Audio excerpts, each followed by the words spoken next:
Du bist auf dem Bauch. Ja, auf dem Bauch.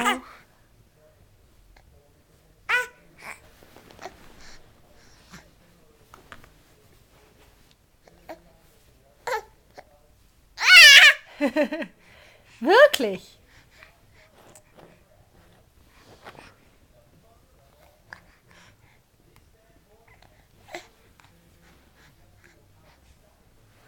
Mal ein bisschen im Kissen saugen.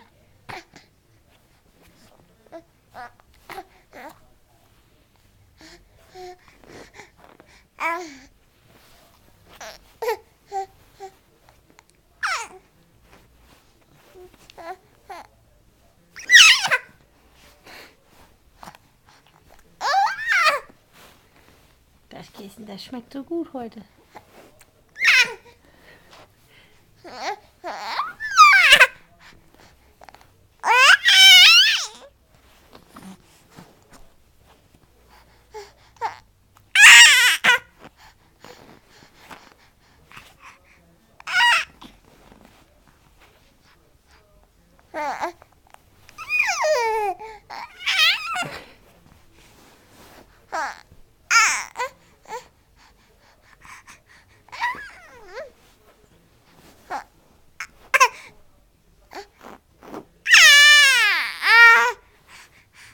Ja, ich denke, damit haben wir eigentlich alles gesagt, was man sagen kann.